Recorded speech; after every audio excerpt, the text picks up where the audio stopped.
Hey guys! So today you and I are going to talk about passion and how to kill a programmer's passion. So let's get into it. So the question in question was, Frederick, what kills a programmer's passion? And this is a good question. It's a ton of stuff. Different people are of course different. And you have different things that drive you, but I can tell you about the most common thing that happens that kills a programmer's passion. And the easiest way to answer that is, I think I made this isn't now going to basically be a remake of a few other things that I've made, but the short answer is systematic degradation of the project that you're working on. In other words, what I mean is that it's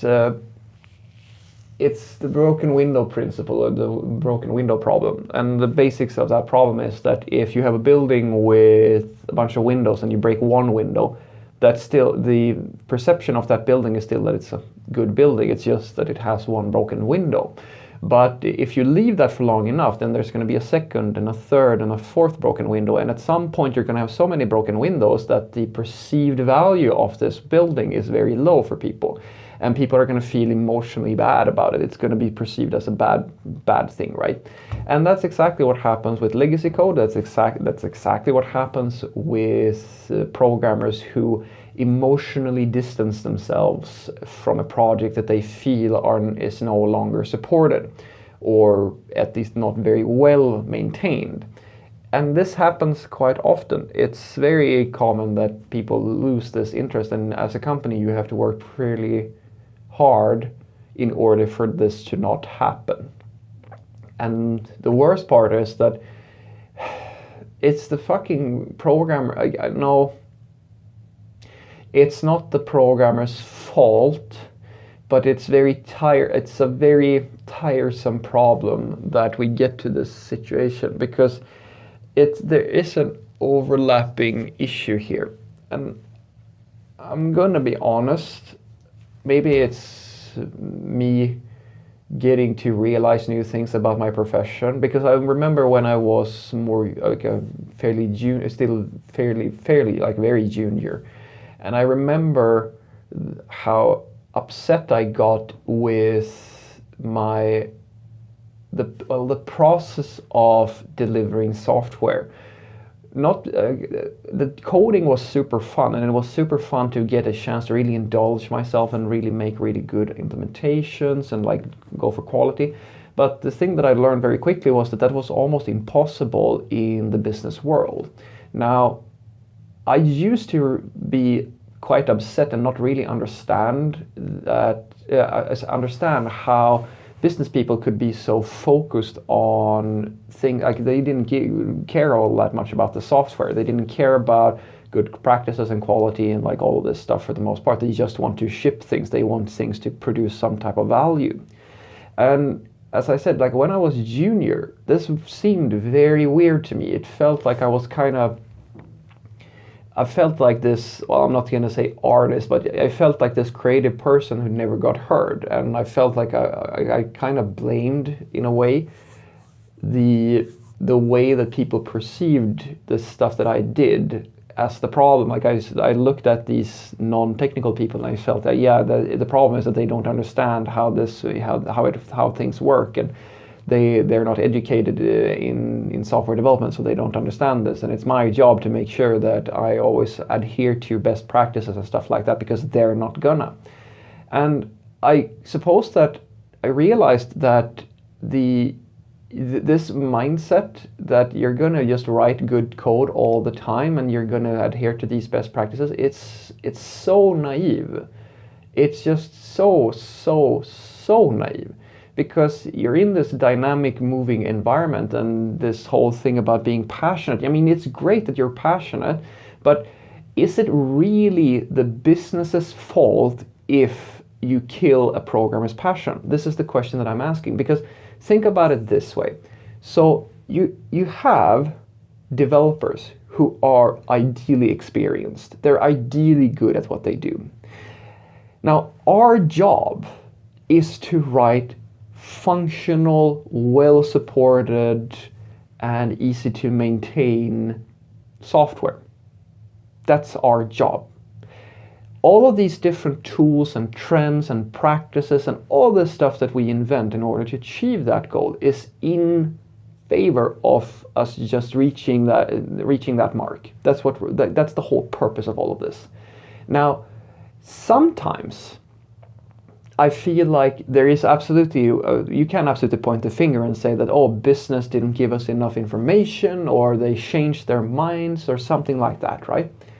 But blaming the business for causing the situation where you don't care about the project anymore because you're always forced to hack it together feels a little bit weird. In a sense, I feel like I can't with a good conscience say that, oh, it's just on them, because the thing is that this is the nature of business. I mean, if you're a salesperson or anything else like that, you know that it's very hard for you to have a completely generic structure to something, or having something work absolutely flawless every time. It's a very dynamic field. I mean, the marketplace is a moving entity. It's always moving, and you're always going to be presented with new information as long as you're working right. And as developers, I mean, as anyone who's building anything, we kind of have to know that about the industry that we are working in. That's the thing that I feel. I feel like there's so many it's like we pretend like it's not. How do I put this? It's like we pretend that we're not responsible for knowing our own industry. It's like we pretend like this whole legacy system type of deal, and that all of this happens because there are all these ad hoc decisions that are being made. But most of these we are in control of. Because remember, business does not care how you build the thing. They don't. They have absolutely no preference, most of the time anyway, they have no preference in how you build something. So that's up to you. So if you're the one who's using all of these fancy techniques, or you make the wrong assumptions regarding the situation that you find yourself in, then you are technically the one who is responsible for this issue. It's like a doctor blaming their patient for not giving them a good enough description of what their health issue is. You're the doctor. You're the person who needs to run the tests. You're the person who needs to know better than the patient. That's what your job is. So if you have a legacy system with all these problems, and then you just point your finger and say that, hey, this is business, our company, they don't care about good software. Well, how did you get to a situation where you have shitty software in the first place? That's the thing I want to capture here. That's the thing that's the thing I cannot I can only see software developing to a really crappy situation like this if there's a mutual there's a mutual naivety, if you will, or there's a mutual responsibility for this happening. Because remember, if the business, I mean, the problem is what the problem is. So if you need to ship something by tomorrow, then you really need to hack it together.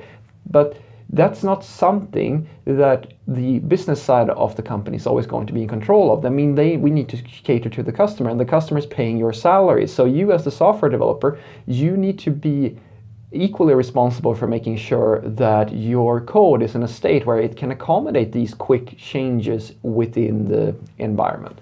And that's the thing that I think is getting lost sometimes. A lot of people lose their passion because of this exact thing. Like, they feel like they're forced to make all these ugly implementations, and then they're never allowed to fix it, and so forth and so forth. But I feel like it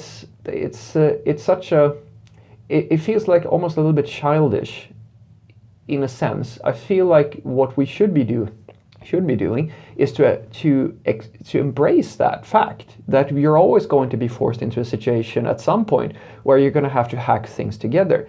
And being a really good software developer and maintaining your passion in this situation, I personally believe comes down to your ability to foresee these sorts of problems, so that when you're actually implementing things, you don't actually tie yourself down to things that might slow down an implementation, or force yourself to make these sorts of compromises without being fairly happy with them. Because the thing is, I do truly believe that it is absolutely possible to write good, not perfect, but good code regardless of deadline and situation, pretty much. It all comes down to how well you structure the system. You can absolutely get to a position where this is not feasible, but I don't believe that that is because the business is unreasonable. I believe that that has to do with technical decisions that you and your coworkers have made ahead of time. And then the real question emerges: is it really feasible to blame someone, the business, who have absolutely no technical understanding for the state of the code base? I feel like it's more us programmers who are responsible for making sure that the code doesn't fall to shit, because the business, they have no ability to do this. So I feel like there is a mutual responsibility, but it's more our responsibility that it doesn't happen. So basically what I want you to take away from this is that the easiest way to kill a programmer's passion is to force them to work in a code base where the code is really ugly, or they feel like they're not empowered to fix things or make their work processes nicer or something like that. But at the same time, indulging a programmer in this area is also one of the main contributors for them to create this situation. It's like quite a lot of programmers, they create this situation themselves.